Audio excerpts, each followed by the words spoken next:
Hi, I'm Ran Levy. Welcome back to Malicious Life in collaboration with Cyberreason. This is part 2 of our 3-part series on SegWit2x, the Bitcoin network upgrade proposal which changed the history of cryptocurrencies back in 2017.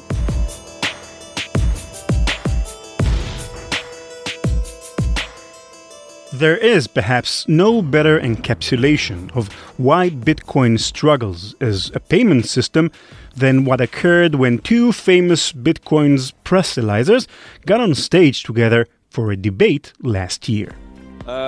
These gentlemen need no introduction, I would imagine. If you don't know who they are, then who are you, basically? We're at the AIBC Summit in Malta. On stage are three people. A moderator, Tone Vase, a well-known speaker and proponent for Bitcoin in its original form, and Roger Ver. Now, we need to take a minute to talk about Roger Ver. He's not the type of guy whose name you mention quickly, then move on. Dedicated listeners to this show have actually heard of Roger before. He featured once, briefly, in our episode on Mt. Gox.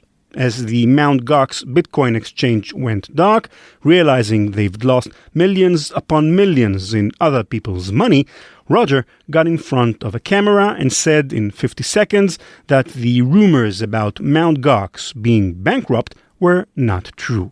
That their CEO, Mark Karpeles, showed him bank statements that proved the financial issue at hand had nothing to do with the company's liquidity. He said it while reading from a script slightly off camera with all the conviction of a terrorist hostage. Of course, Mt. Gox was dead broke. So why did Roger even do the video? He didn't have to put his reputation on the line. Honestly, I don't know. He's an odd guy. It's certainly clear why Mt. Gox would have wanted him to do a testimonial, though. Roger may be the world's most well-known missionary for Bitcoin. After investing in early 2011, he began spreading the word all around the world, on YouTube, in news articles, wherever. For his work promoting Bitcoin to the world, he's even earned the nickname Bitcoin Jesus. He's kind of the perfect guy for the job. Super enthusiastic, always smiling. He's good-looking, too. Dark brown hair, a jawline I'd pay at least a couple Bitcoin to get for myself. And honestly, listeners, let's face it, if you need somebody for a video or a header image for an article, do you really want Peter Vella? Jeff Garzik? Bitcoin guys, they usually look, well, kind of like me. They've got messy hair, messy beards, a little overweight, you know the type. If you're CNBC and you need someone for a piece on Bitcoin, you want Roger up there. But he's a wild card. In 2005, Roger moved to Japan after serving 10 months in prison for selling large quantities of firecrackers on eBay without a license. He's the kind of aggressive libertarian who, and this is real, renounces his U.S. citizenship and becomes a citizen in the tax haven of St. Kitts and Nevis. For a period of time after he did that, he was barred from returning to the country. So this is who we're dealing with here. At the AIBC Summit in Malta, he gets on stage for what will be the third of a set of 3 popular debates with Tone Vase. Roger, by this time, has completely ditched Bitcoin in favor of an altcoin called Bitcoin Cash, or BCH, with a much larger block size. He's arguing that Bitcoin, BTC, with its block size limitations, is not workable as a payment system. Does that make any sense? I'd like to explain exactly why I'm such a big fan of Bitcoin Cash. So yesterday I got to give a talk here, and on every single person's table out there, we had the private key on a golden ticket where you could scan it with any wallet that can import a private key and claim your Bitcoin Cash right from the wallet. We gave $5 to every single person that was in the room yesterday worth of Bitcoin Cash. And that was only possible because the fees were low. If we tried to do that exact same thing with the BTC version of Bitcoin today, it would be impossible because to move the $5 from the private key on the piece of paper into your phone, it would cost $3, and then you would have $2 left on your phone. But to send the $2 from your phone to the next person, it would cost $3, which you wouldn't have. And so Tone Vase, blockchain consultant and former Wall Street analyst, provides the rebuttal. Strong start. So,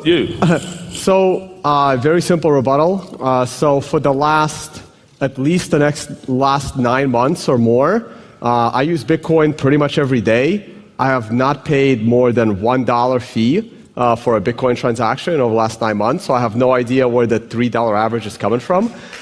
Keep in mind, folks, we're only 2 minutes into the debate at this point. Are you calling him a liar? And I have no idea where it's coming from, but I have not Pull had out to your pay wallet right over now. $1 for a fee in about a year. Pull out your wallet right now and send me some BTC, and let's see what the fee calculation is, and we'll find out right now. In front of hundreds of onlookers, Tone takes out his phone. So my wallets allow me to set any fee I like. I can send Roger right now $5 with a 5-cent fee, and it will go through. With a 5-cent fee? Sure. Please do, and I'll post it all online later, and we can see they get stuck in the mempool for days or potentially weeks. It's not going through with a 5-cent fee. Roger and Tone are both smiling, but it's obvious that they're different kinds of smiles. As Tone initiates a small Bitcoin transaction to Roger's account, he's rocking slightly in his chair. His foot begins tapping. He's looking down at his phone. Roger's leaned over, looking over his sparring partner like prey, with the kind of confidence that made him into Roger Ver, the Bitcoin Jesus. Why is there such a difference in opinion here? Isn't it obvious which one's going to win out of you two? I think the difference we already know which one won. Roger hasn't... So can I watch and see the fee? Can I look over your shoulder? Is that okay? Sure. Roger leans in. I will send you $5. So he's sending me $5. So I'll say it. On this particular wallet, the default fee is $1.33. The default fee. I go click a button that says change fee. It's set to standard. I can just click a button and set it to low. That drops my fee to 27 cents. That's the low version. Still too high. I can make it lower than that because I can choose my own fee. It depends how much time you want to spend since we're limited on time.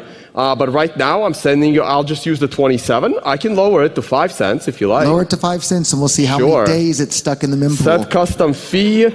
Satoshis It's clear that the energy in the room has shifted. The audience members supporting Bitcoin are tensing up. The Bitcoin Cash people are loving it. The two men continue arguing like children.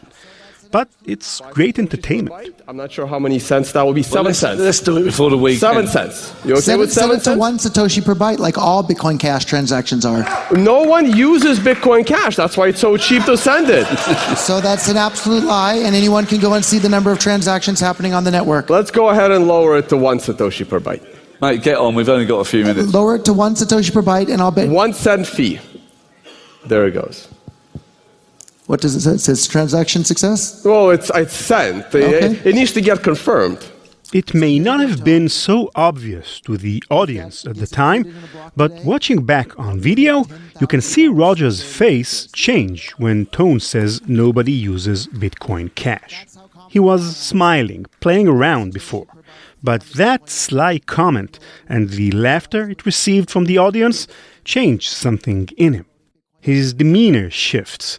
You can sense he's geared up. He looks Tone Vase straight in the eyes, like nobody else is in the room.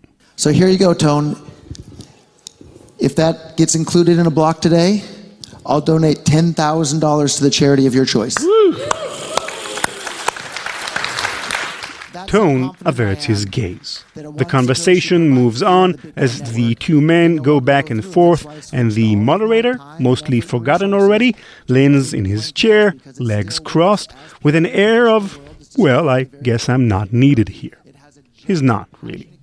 After 5 minutes, the bet comes back around. It's at the exact right moment in the argument when he smiles wryly like a supervillain, raising an eyebrow and excitedly reaches for his phone.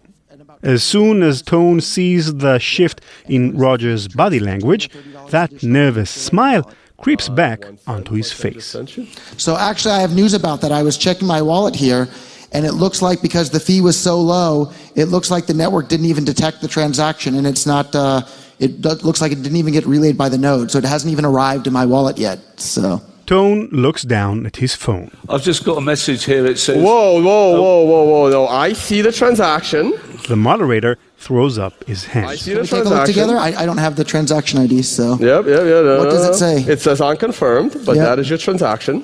And so it says priority 23,836 out of 24,355 transactions. So that Okay. means that if every single transaction on the Bitcoin network were to completely stop right now, and every single block is only clearing the backlog of transactions on the Bitcoin network right now, it's going to take about 10 blocks, so about an hour and a half before his transaction gets included in a block. If every single Don't I have other a Bitcoin day to make transaction 10,000? stops. Don't I have a day to get the $10,000? You do, and it's not going to make it because the network, people are making transactions every single time. So if the entire Right, network, people are using the network. You should not be paying 1 cent fee when so many people are using the network. or you could just switch to Bitcoin Cash and pay a tenth of a penny per But transaction. no one uses it. Who am I And going to send it to? Pull out your wallet right now. Oh, I don't have a Bitcoin Cash wallet. I'm a Bitcoiner. I guess he likes wasting his money. So Is there anything you two agree on? It didn't have to get to this point.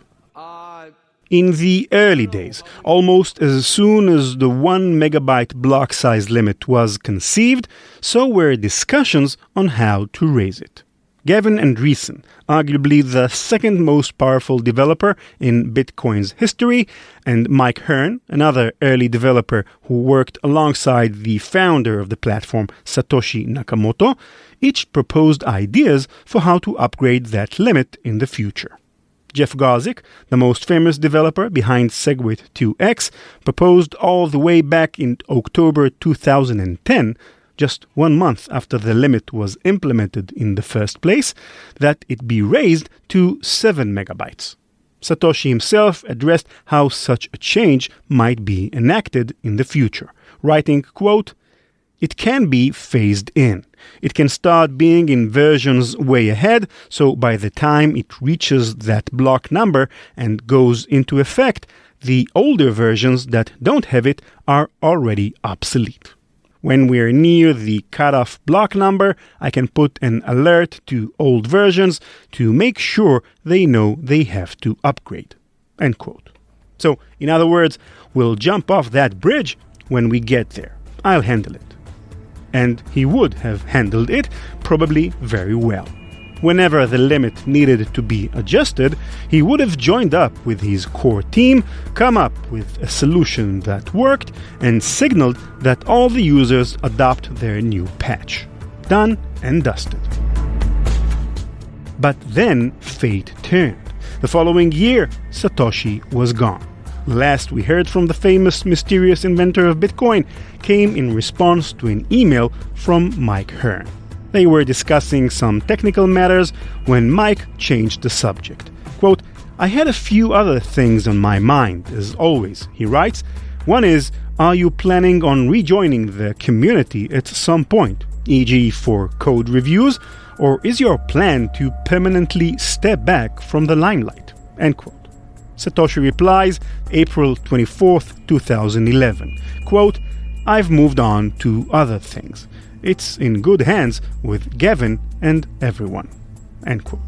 The creator of the network, the one and only person everybody listened to, was gone. He gave us Bitcoin. Now it was up to the rest of us to get along on our own.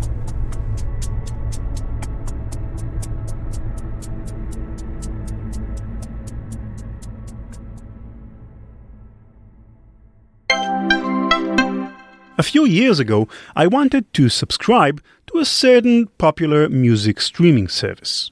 As an avid music lover, I was more than willing to pay for the subscription, but unfortunately, that service wasn't yet available where I lived in Israel. I had no choice but to use a VPN, a virtual private network, to mask my true location. And let me tell you, I wish I'd heard about ExpressVPN back then. Finding a good, trustworthy VPN service with low latency took a lot of trial and error. But ExpressVPN, it just works. It took me 30 seconds to install, no configuration necessary. One tap of a button, and I could immediately choose from more than 3,000 servers to connect through. Easily the best VPN experience I've had so far. ExpressVPN is a great solution for when you're connecting to an unsafe Wi-Fi network, such as a typical coffee shop, and for keeping your browsing activity private from your ISP. If you didn't know, all ISPs in the US can legally sell your anonymized information to ad companies. ExpressVPN is rated as the #1 VPN service by both CNET and Wired, and is available on almost every platform: phones, computers, routers, even smart TVs. Visit expressvpn.com/malicious and you can get an extra 3 months free on a 1-year package. That's ExpressVPN, expressvpn.com/malicious. We thank ExpressVPN for their support of Malicious Life.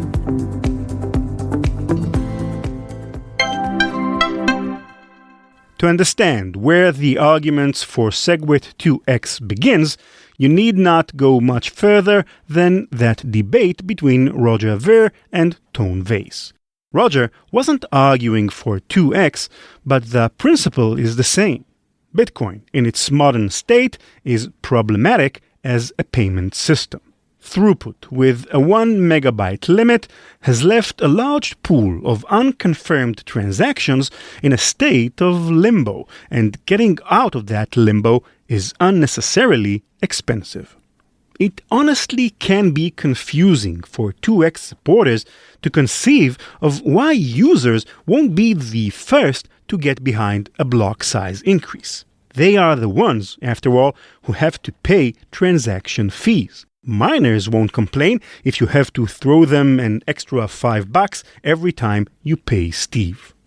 The fact is that low throughput hurts everyone. Economies thrive when people are out spending money. The more money moving around the system, the more valuable each bit of it becomes, making everyone richer.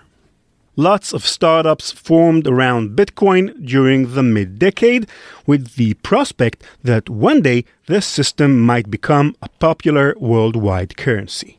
If the network can't scale to accommodate even those using it now, it's light years from being workable on the scale of ordinary fiat currencies. And even SegWit, with all its innovativeness, only creates a few megabytes of actual transaction storage per block at best. To this way of thinking, SegWit is a tasty whipped cream topping atop a turd sandwich. There are, however, ways to increase Bitcoin's transaction capacity significantly without doing anything to the block size. In our Part 1 episode, we discussed how SegWit, in addition to effectively increasing the block size, fixes signature malleability. Before SegWit, the cryptographic signatures associated with transactions were vulnerable to tampering. This never became such a problem for the blockchain itself, but it was prohibitive for second-layer protocols, programs built on top of the blockchain to add to its functionality. The reason is simple. You can't build a second layer on top of a vulnerable first layer. With SegWit, however, all the best ideas for second-layer protocols were finally freed. One, in particular, was seen by many as the thing to finally make Bitcoin scalable. It's called the Lightning Network. The Lightning Network, like Bitcoin, is a decentralized network. It uses what's called smart contracts, basically software scripts, to enable instant payments. The key insight of the Lightning Network is that it uses the Bitcoin ledger not as the means of making transactions, but rather as the means of settling transactions. Say you want to pay for your morning coffees with Bitcoin.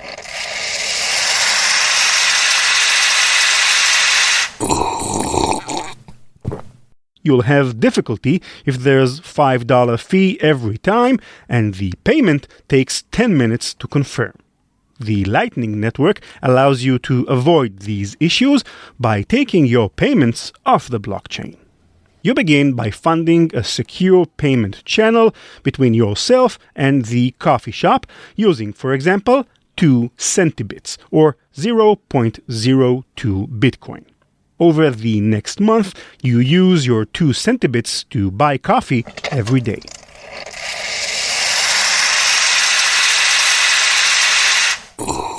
Those 30 coffees together cost 1 centibit, half of the total you had available. After that much coffee, you get sick of the place. Ew. So you close the contract with a final transaction, which states that you now own only 1 centibit of the Bitcoin you put in, and the coffee shop owns the other 1 centibit. See what just happened? You made 30 payments over a month, but the ledger only recorded 2 events, your initial contribution of 2 centibits and the final allotments of 1 centibit to each party. In other words, the public Bitcoin ledger was used only to settle your transactions, not carrying them out. Lightning Network is much better at carrying them out after all, since it allows transfers to occur instantly and without fees. The Lightning Network has a number of other features that make it highly scalable, like severe fraud protection and an advanced routing mechanism which allows users to pay other users without having to open a direct channel, simply by routing payments through other users in the network. In the end, it's simple. Lightning allows for thousands of payments instantly with no fees, backed by the security of the Bitcoin blockchain, while taking up very little of its storage capacity. You can see the appeal.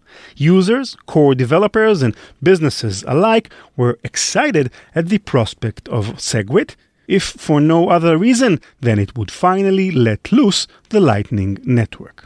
But not everybody was equally thrilled about Lightning. Miners didn't love the idea, for reasons you don't have to rack your brain to guess. More transactions occurring off-chain means less work for them. But they also had better reasons to worry. The overwhelming majority of mining power comes from China, a country which doesn't particularly get along with the notion of an extra-governmental currency network. China can't really do anything about Bitcoin, but Lightning, due to its less transparent nature, is more vulnerable to malicious manipulations. There's also the fact that Lightning was still an unproven solution.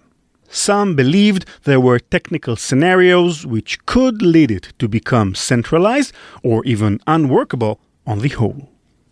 But any argument about the viability of Lightning Network must also take into account that SegWit2x itself relied on an update to Bitcoin's core software that was itself unproven.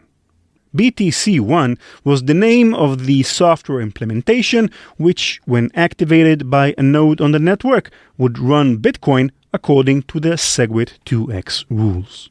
The author of BTC1 was quite a capable developer whom we met in our last episode, Jeff Garzik. The problem was that without support from the core development team, the BTC1 client was not being subjected to the same rigorous code reviews that occurs for typical Bitcoin network upgrades. This made it much more likely to not work as intended or contain serious security vulnerabilities. And for many in the Bitcoin community, this was not just a theoretical possibility. Bitcoin Unlimited was one of the earlier scaling solutions to make it onto the network. In December 2015, it was released with a simple idea: to allow miners and users to dictate their own block size preferences. With the unlimited client, users can signal what block size they prefer, and miners can configure the size of blocks they want to mine. The market decides from there. Whether you like the concept of it or not, in March of 2017, it became clear why alternative Bitcoin clients can pose risk to users. It began with a Reddit post describing a remote crash vulnerability in unlimited software. Nearly all nodes running unlimited were exposed. Quote, "To be explicitly clear, just by making a request on the peer-to-peer network, this could be used to crash any node with this bug. Any business could have been shut down mid-transaction, an exchange in the middle of a high-volume trading period, a miner in the course of operating could be attacked in this manner. The network could have in total been brought down. Major businesses could have been brought grinding to a halt." End quote. The user used a lot of could and could-haves in the post, but it took only hours for a potential to become a reality. With simple and explicit directions, a hacker took down around 2/3 of all Bitcoin Unlimited nodes that day. A quick patch was released later in the day, and by the following day, most of the downed nodes were back up.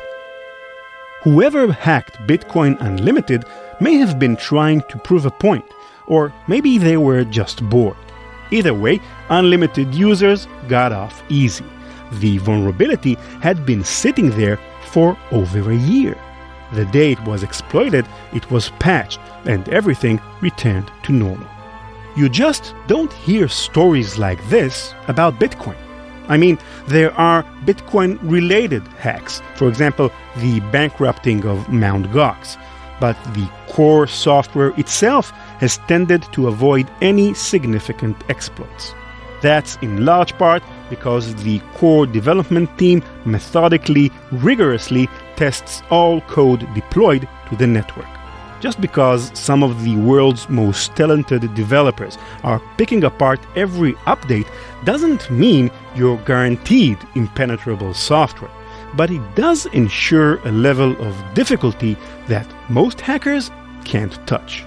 The BTC client was not subject to such scrutiny. It was not an option to begin with, since none of the core devs wanted in. The program would have to stand on its own merit. But who wanted to roll the dice on an alternative software client just 2 months after the Unlimited hack?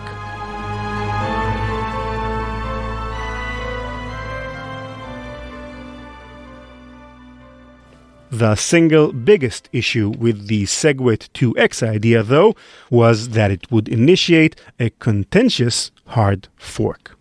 Broadly speaking, a blockchain protocol can be changed in one of two ways, via a soft fork or a hard fork. The difference is simple, but the consequences are drastic. Soft forks are backwards compatible, meaning that non-upgraded nodes can still participate in the network so long as they don't break the new protocol rules. Think about it like an operating system update. Any program which worked on, say, Windows 10.1 should still work on Windows 10.2. Hard forks are backwards incompatible, meaning that non-upgraded nodes will not be able to participate. Blocks which were previously valid will no longer be. Think about it like changing operating systems. A program designed for Windows will not work on Mac OS. So there are reasons for initiating a soft fork and reasons to initiate a hard fork, but doing the latter is far more serious and hopefully rare.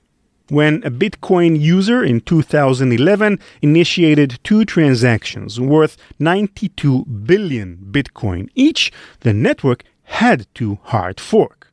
two incompatible versions of the blockchain were created, one with the value overflow transaction and one without it. Everyone on the network upgraded to the version of the blockchain which made that transaction, and all transactions like it, invalid. But that was easy, because everybody was in agreement about what to do. Nobody had an incentive to keep the hacked version of the blockchain alive. A contentious hard fork is one when parties to the network don't agree with one another.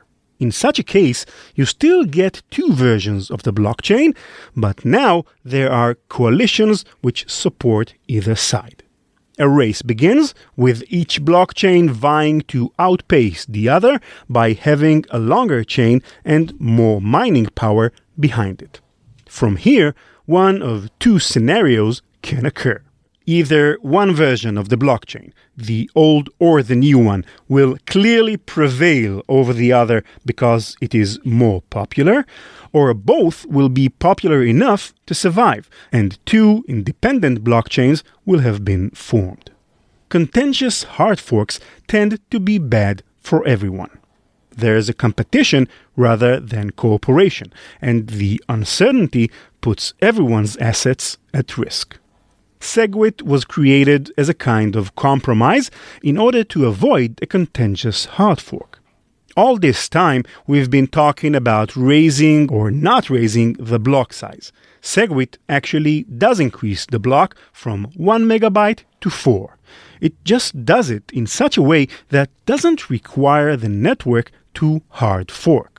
The transaction data, who's sending to whom and how much, remains in the 1 megabyte base block, while the signature data, which verifies the sender's eligibility to make such a transaction, is appended to an extended block. Crucially, miners who haven't upgraded to SegWit can continue mining under the old paradigm if they wish. It's an upgrade for those who want it. Really then, SegWit wasn't a rejection of a block size increase, it was a rejection of hard forking as a means of getting that done. A workaround accomplishing what both sides were after, raising the effective capacity of the block without actually raising its 1 megabyte limit. Why wasn't this enough for the SegWit2x supporters? Transaction throughput was about to quadruple. Now it needed to double again 3 months later via a hard fork that would fracture the community in half? Questions like these made some of the No 2x community question the motives of SegWit2x supporters. If they were really trying to help, they would have collaborated with the user community rather than alienating them. They wouldn't stake Bitcoin's future on a contentious hard fork. Maybe SegWit2x wasn't meant to be an agreement after all. Maybe it was a blatant, open-faced power grab. Hard forks can be good for that after all. They're a way of imposing will over a blockchain, whether you like it or not. In a hard fork, there is no compromise. There are two blockchains, and they have to fight it out to survive. Maybe the signatories of the New York Agreement would have preferred the user community to get behind their proposal, but it wasn't actually necessary to accomplish their goals.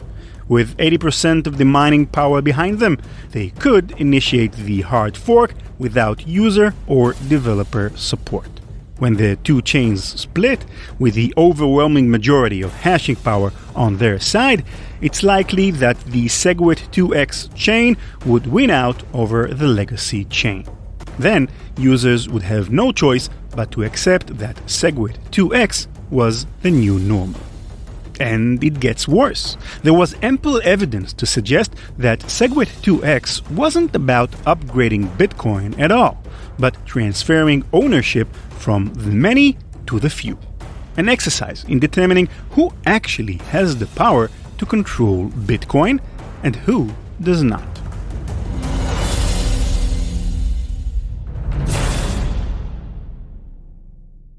Some of you might remember our Malicious Life episode about the DAO hack, when an investment pool running on the Ethereum blockchain got hacked and the community had to decide whether to hard fork the blockchain in order to get millions and millions of dollars back from the hacker. In the end, the blockchain forked in two. Ethereum, with the funds returned to their original owners, and Ethereum Classic without the change. When hard forks cause splits like this, users actually get two copies of their coins, one for each chain. Because the two chains only split off at a certain point in the blockchain. They each share the entire history of the chain up until that point, so however much you owned to that point exists for you under both paradigms. One unintended consequence of the Ethereum hard fork was that it failed to implement one key feature that protects users during hard forks. It's what's called replay protection. Let's say I owned 1 Ether before the split, and now I have 1 Ether in both Ethereum and Ethereum Classic. I decide to send Nate Nelson 0.5 Ether from my account on the old chain as a bonus for being such a great producer. Aw, shucks, Ron, you shouldn't have. But it turns out he's actually a very bad producer.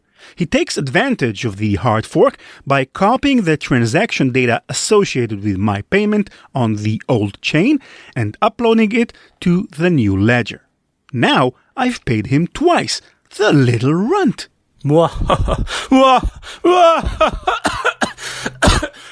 Sorry, asthma. How'd he pull it off? Well, he took advantage of what's the same on both blockchains and what's different. What's the same? 1. My private key is the same on both chains. 2. All my transactions before the DAO hack block are part of both ledgers.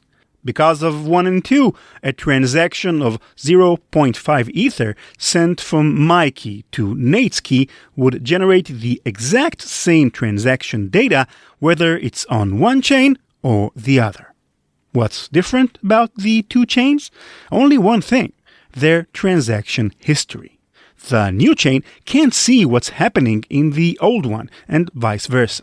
So Nate is able to generate a transaction which checks out on the new chain, even though he simply copy-pasted it from the old one.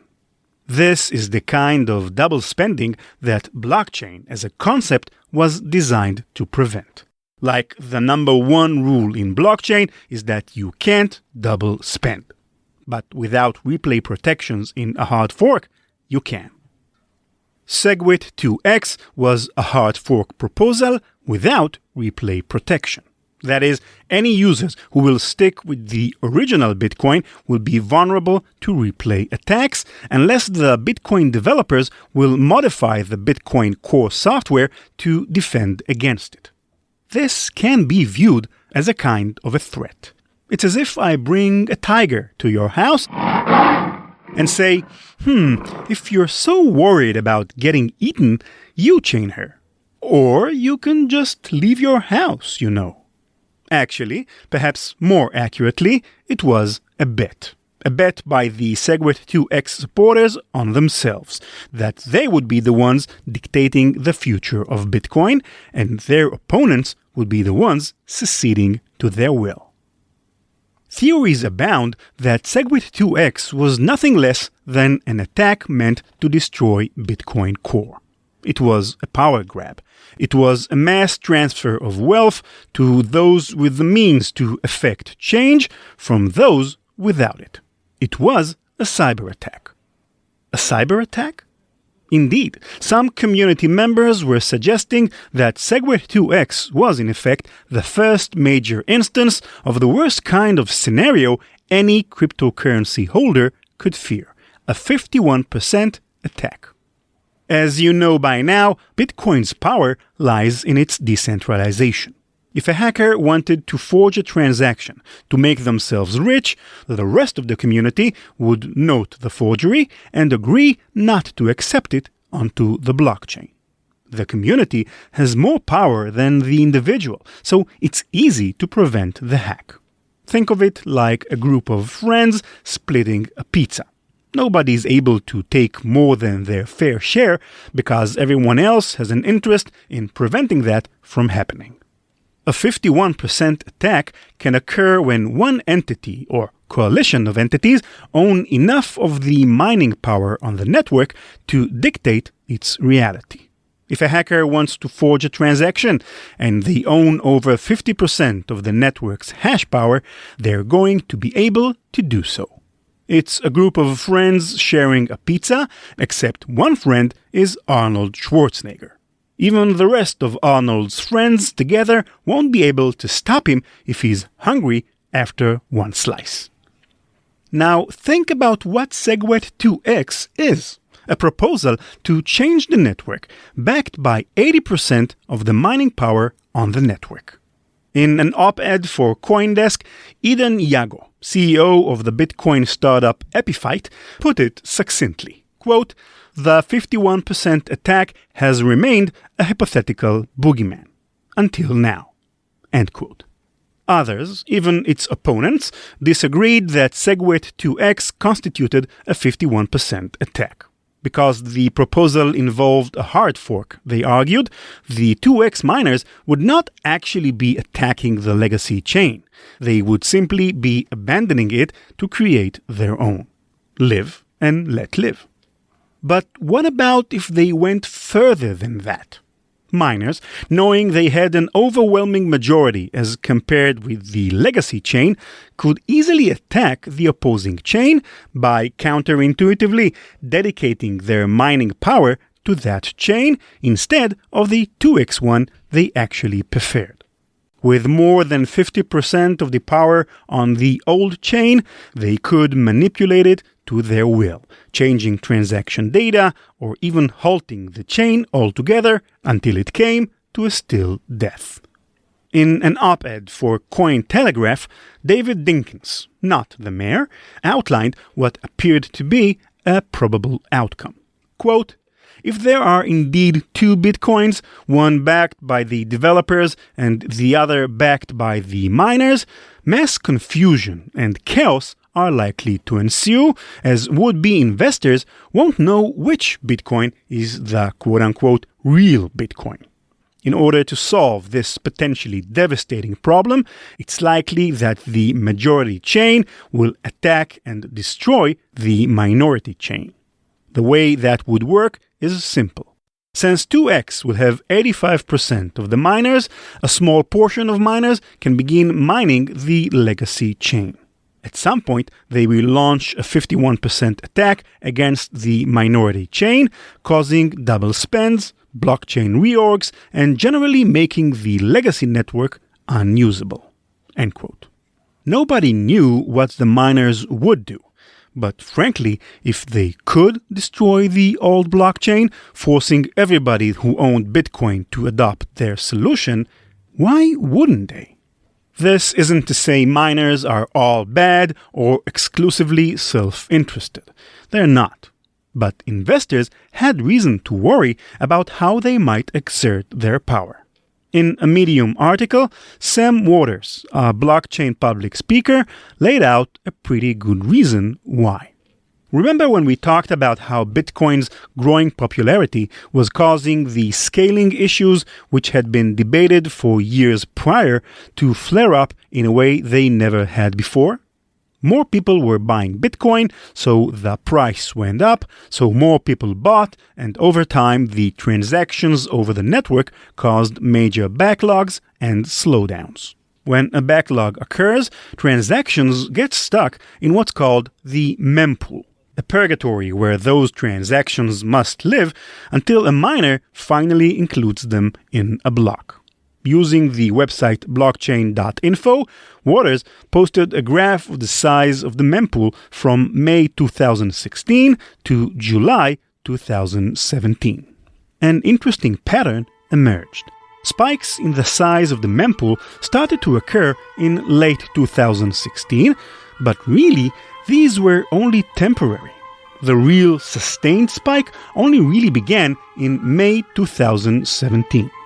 Throughout the month of April, unconfirmed transactions fluctuated between 75,000 and nearly zero. By mid-May, the numbers began to shoot up: 100,000, 150,000. On May 20th, the peak there were nearly 200,000.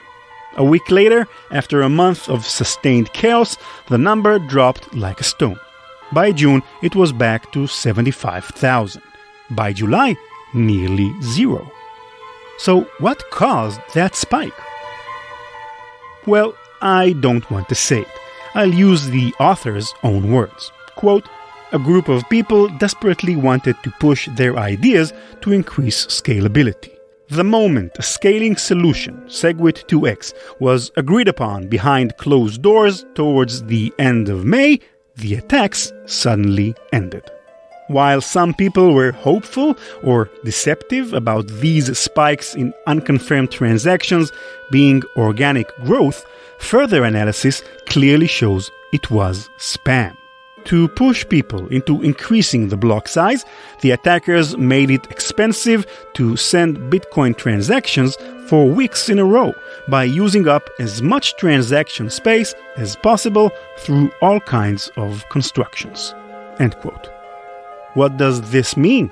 Well, what you've heard so far is that Bitcoin's popularity is what caused the giant backlog and high fees.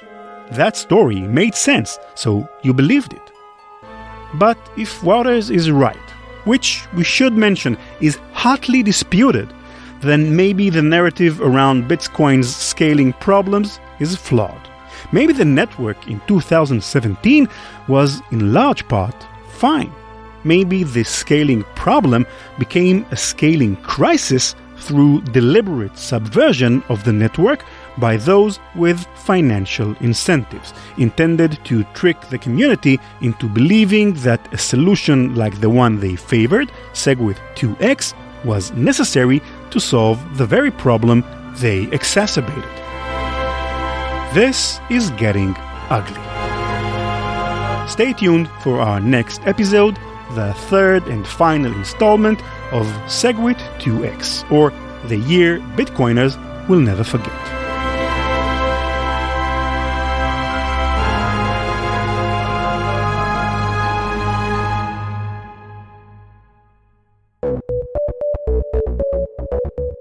That's it for this episode. Thanks for listening. I've got some exciting news for you. Open your calendars because Malicious Life's first ever live event will take place next month. The date is July 29th, 2020, and the time is 12 p.m. noon Eastern Time in the US. That's 9 a.m. Pacific Time and 5 o'clock in the afternoon in London. Again, July 29th, 12 p.m. Eastern Time. It will be an online event, naturally. The focus of the live event will be multi-stage ransomware. These ultra-sophisticated ransomware attacks against companies and organizations by well-organized cybercrime gangs who, in many cases, conduct a preliminary intelligence operation against their intended victims and spend weeks and months creating the infrastructure of the operation before springing the ransomware trap and squeezing hundreds of thousands, sometimes millions of dollars in ransom from their prey. My guest for the event will be Israel Barak, Cybereason's CISO and an expert in these kinds of attacks, to talk about the in and outs of these APT-grade operations. Participation in the live event will be free, but you do need to register in advance, so head on to malicious.life and click on the registration banner. We'll dedicate some time to answering your questions, both for Israel about cybersecurity and for me, if you're curious about what's going on behind the scenes in Malicious Life. So remember to register in advance through our website, malicious.life.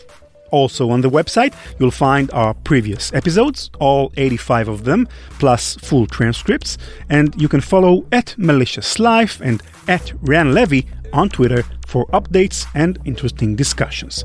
That's @RanLevi. Malicious Life is produced by PI Media. Thanks again to Cybereason for underwriting the podcast. Learn more at cybereason.com. Bye-bye.